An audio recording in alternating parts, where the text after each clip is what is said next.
gone. Yes. Yes and amen. Yes, it is. Yeah. It is. All right. Everybody good? Yes. Well, I'm just going to keep right on, right? Did I say to be continued last week? Or was that the week before? Last 2 or 3 weeks, I don't know if you've not been here, you can get the CDs or YouTube, right? Southern Range Cowboy Church on YouTube, you can get them on there. Rosemary's Facebook is live. Everybody say, hey, Facebook. Hey, Facebook. Live right now. So if you can't make it or whatever, Rosemary's Facebook is recording live all the time, so you can even go back and watch it later. So anyway, but last 2 or 3 weeks we've just been, even all year, but it's led up to this last 2 or 3 weeks we've really been diving into looking at what love really is and an understanding of that. Kind of birthed out of the place of Paul's prayer in Ephesians 3. Paul said this, that if you would comprehend, being rooted and grounded in love, comprehend the width, the breadth, the height, the depth of the love of God. In that, you would be filled up with the fullness of God. Filled up with the fullness of God. Now think about that. Whoever even thought that was possible? Right? And so he said this, by understanding how it is that He loves us, by comprehending that, in that place we'd be filled up with the fullness of God. So went on to say, just to recap a little bit to catch you up to tonight, of how love is not something you do. Love is not something you do. Love is something that you receive. And you receive it, and then you have it, and when you have it, it comes out of you. So we've focused on doing, trying to fix our performance and fix our behavior, and we've focused on that in our effort and what we do and all this. And so, but the secret of the whole deal, 1 John said this, we love because He first loved us. We love because He loved. And so whatever kind of love you believe He's loving you with is the kind of love that you have. Right? So what? Now listen, whatever kind of love you believe in, not necessarily what's the truth, but whatever kind of love you believe He's loving you with is the kind of love that you're receiving and the kind of love that you have, and therefore the kind of love that's coming out of you. So it's pretty important, I think, for us to believe right about how God's loving us. Because in that place is really where your performance is born. So we need not focus on performance. We need to focus on who He is and what He's really like and how it is that He's really loving us. Because that's what you're going to be loving with, whatever you believe about it. When we were religious and we thought God was loving us based on our Sunday school attendance and because I gave this much money, because I dressed a certain way, because I did this right and I prayed longer than you and I read my Bible so many times. If I believed He's loving me based on what I did or didn't do, that's the kind of love I've received from Him, even though it's not the truth. It's still what I believe, and what I believe is what I receive, and what I receive is what I have, and what I have is what I'm putting on you. And so since I think He's loving me based on that, I'm therefore going to expect that out of you in order to give my love to you. Is that simple enough? Yes. So we've tried to focus on what we're doing and how we're loving, and I got to do this for you and that for you and quit doing this and start doing that.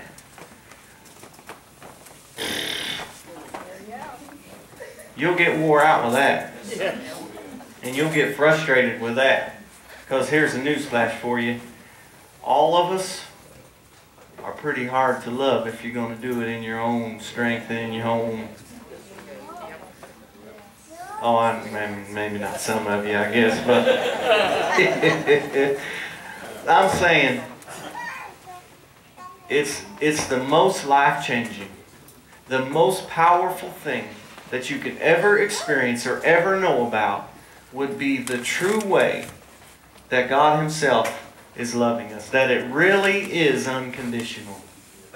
And to understand it, Paul said, comprehending the width, the breadth, the height, the depth, understanding how it is, comprehending it, not just singing the song, Thank God for the song. It's part of it. I love the song. I sing the song now because.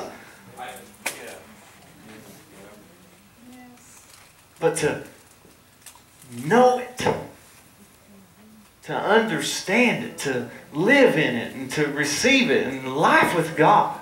I'm telling you, life with God, understanding who He is and how, because John said this, God is love. Right? God is love. God is love. Right? So here, last week we ended up in 1 Corinthians 13, right? The love chapter. Everybody ever's heard the love chapter, so we start in on that. And I said, I'm taking my time.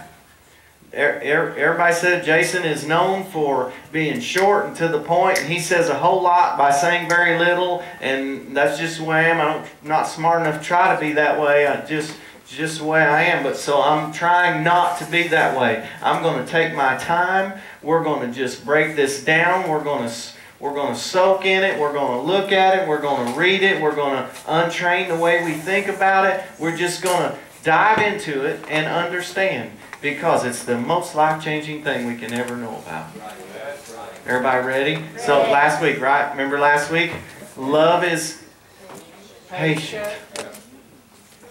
Love is kind. Right? Well, if John said God is love, to me, I say it's not doing any injustice to Scripture if it said love is. And John said, the book 1 John 4, God is love, right? Then I could also say that God is. Right? So love is patient. God is patient. Right? Love is kind. Guess what? Here's a news flash. God is kind. Right? Alright, now we're moving on. We soaked on that last week, right? Look what's next. I thought it was interesting because, you know, he said this, love is. Love is. And then all of a sudden, he's now he's going to switch gears. He's not going to tell us what love is. Now he's going to say what love is not. Because I can say this, when I really started understanding grace and really started understanding what unconditional love was, I think I got a handle on it because of how much I understood what love wasn't. I think Paul had more of an understanding, and he's the writer of most of the New Testament. He had more of a handle on the new covenant of grace and the gift of righteousness than any other writer there was. Why? Because of how high up he went in the religious organization. He was a Pharisee among Pharisees. He was it. He was big shot in the religious world, right? Because he understood so much about religion and how much that wasn't, and big into the law, he understood to a higher level what love was not. And because he understood what love was not, it gave him higher revelation of what love is. Right? So he says this, we're still in I haven't even gotten through one verse yet, still in the same verse. Love is not jealous. Says love is not jealous. I've been chewing on that all week long, thinking love is not jealous. What does that even mean? Well, I say, right, if love is not jealous, God is not jealous. God's not jealous. I'm thinking about what is even jealous. Some translations say envy. Love does not envy or envieth. Envy, look, right? God does not envy. God is not jealous. I'm thinking, what does that even mean? If I'm jealous? If I'm jealous of something, this means that my desire is to have something that you're getting or you have, or I'm jealous of you, or I'm jealous because you're getting something that I wished I was getting, or I wish I was in the... You follow me? Love is not jealous. I'm thinking, how is that? God is not jealous. God is not jealous.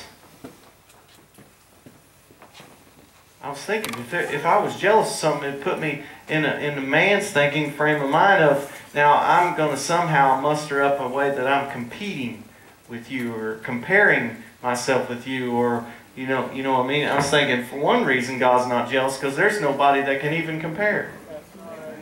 His love cannot be competed with. It's in a class of its own. It's in a league of its own. It has no rivals. I'm telling you, if you can experience the real love of God, there is nothing else that can compare to it. But That's just a side note. Look what I found here. I was thinking, love is not jealous. God is not jealous. Look what I found here. Exodus 20, if you want to read along and check me. Exodus 20.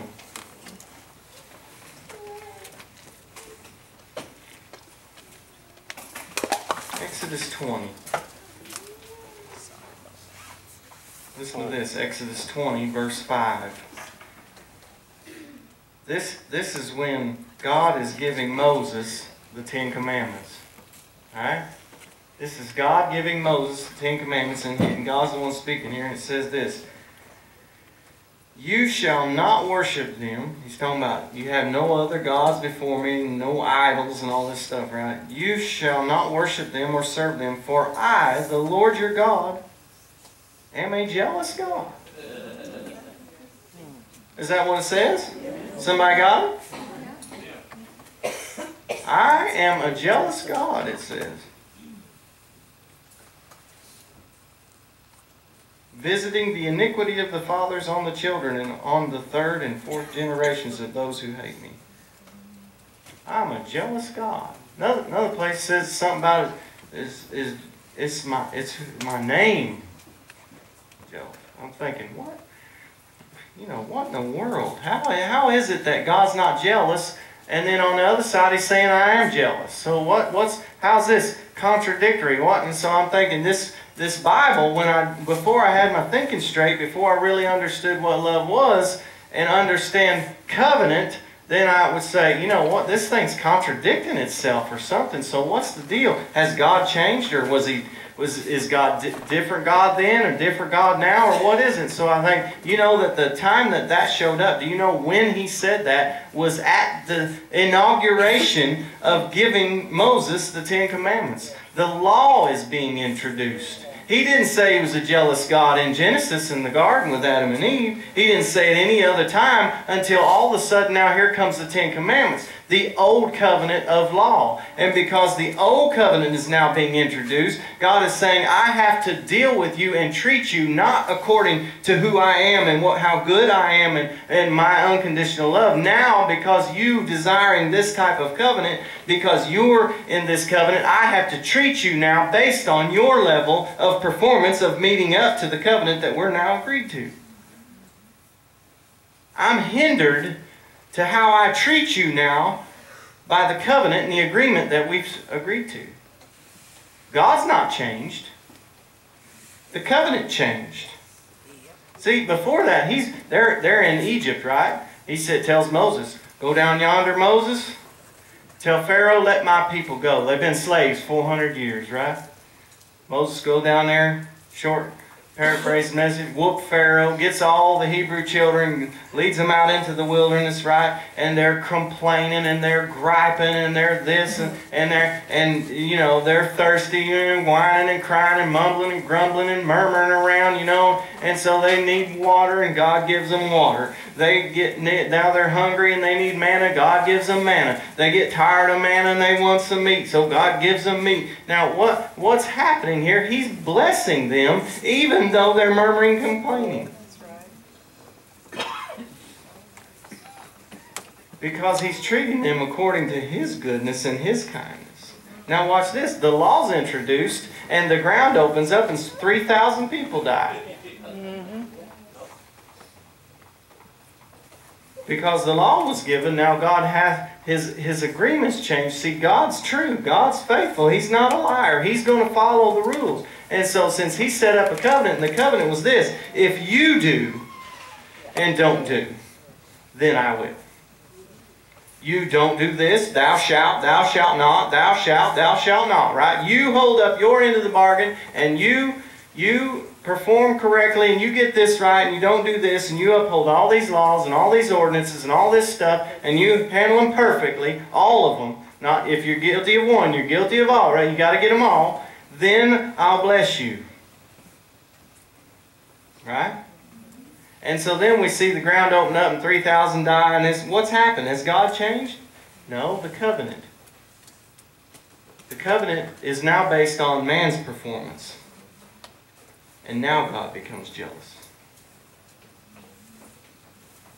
Because his desire is to have something now that he doesn't have.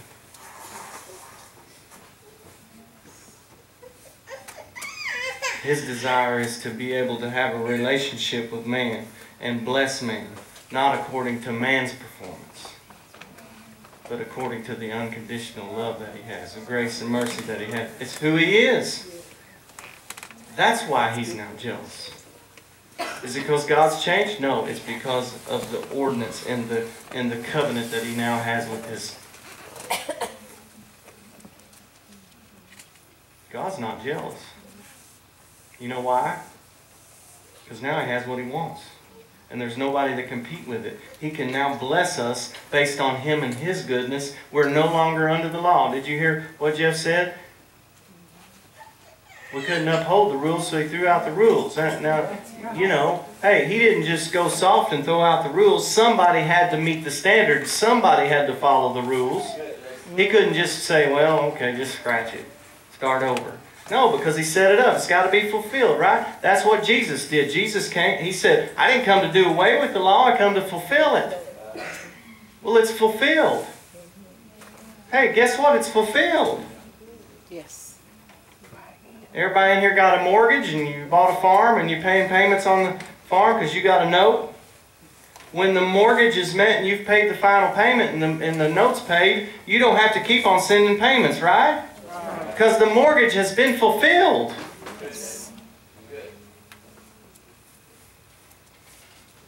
That's good. You don't have to send in payments anymore. You're no longer under the old covenant anymore.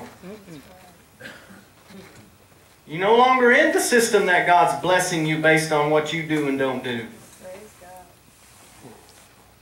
God has what he wants now. Because of Jesus, we're in a new covenant. The new covenant of grace. The covenant of love. That I can now bless you. And your performance under the law is going to be based on you and your strength and your muster and your grit and your dedication and your rededication. And well, Wednesday night comes and rededication and rededication. Try harder, I promise God. Give me another chance.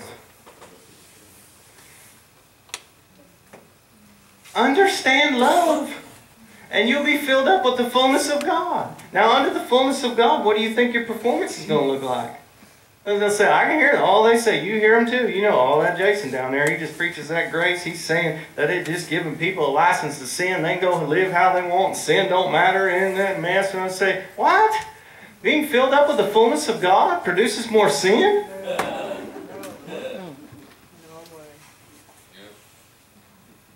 Receiving unconditional love is now what you have, and receiving unconditional love and having unconditional love is what you now give, and giving unconditional love is how they will know that you know Him. Yes. Amen. I don't know how to make it any simpler.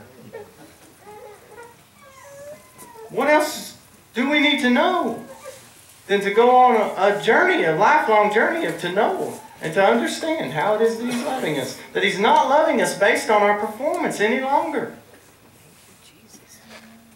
I've beat that horse for years now, but I'm going to keep on because it's man's nature to want rules. It's man's nature to say, tell me what to do and I'll do it.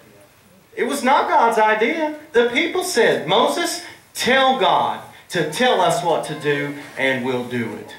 In other words, He's been blessing us based on how good He is, but from now on, Moses, tell God to start blessing us based on how good we are. Boy, in all the history of humanity, I would have to say that's probably one of the dumbest ideas we ever came up with. Amen. That's true.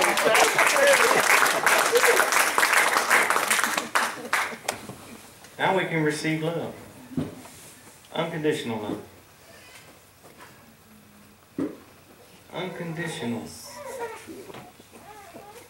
Not based on conditions.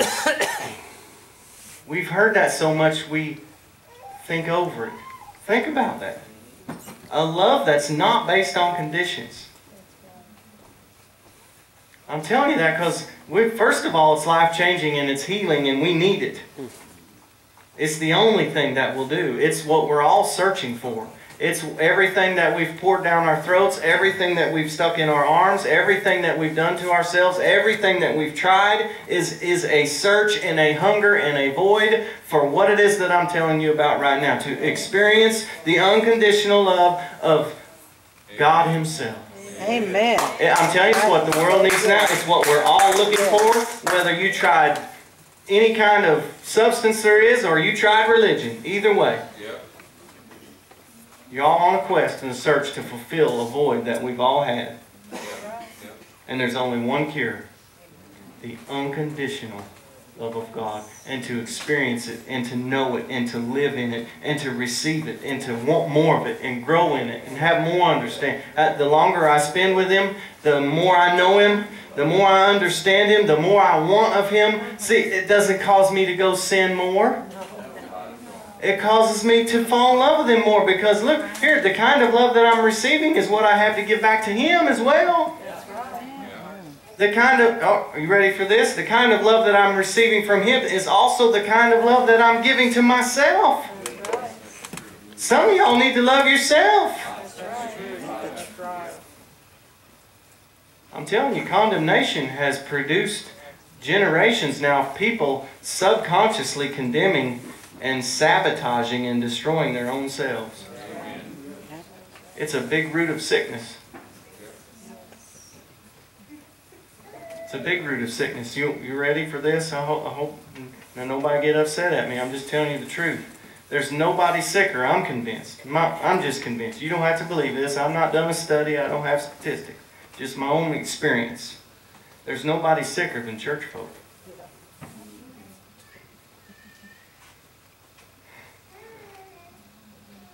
Why? Because of all this preaching that we've heard about sin consciousness and performance-based religion, to where we always go home not cutting the mustard. We always go home thinking, man, and subconsciously even, we're condemned and we're guilty and we're just not quite good enough. Man, I'm going to try harder. And then when you get better at it and you train yourself and you get there and you think, then somebody comes along and raises the bar on you. I can never get there. I read my Bible an hour a day now. Now some joker on TV said I ought to be reading 2 hours. Still not there, right? You go home and see subconsciously inside your heart, you will sabotage yourself. You will condemn yourself. You see, I've seen people, I've prayed for people and laid hands on people and seen them miraculously healed. Seen it with my own eyes. Some of y'all too. I'm not telling a story. I've seen people miraculously healed. Right in front of our eyes, no doubt. A week later, right back in the shape they were in.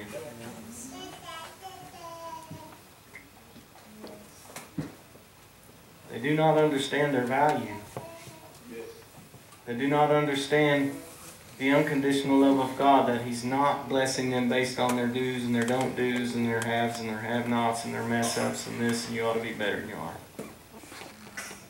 If that baby they sang about had some sort of condition, and she don't, just saying, that she never got better. If she never grew up and got out of diapers, would they throw her out then?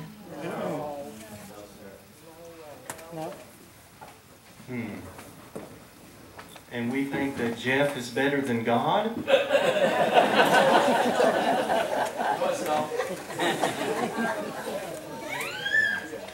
what I mean? We've got to change our perspective of God. Good, Jason. Good. We've got to change our perspective of God and the way that He loves. I've said it like this. He'll say, you know, I haven't even finished that verse yet, but say this. I've said this before. I'm going to keep on saying it. Because we all still need change. None of us are there yet.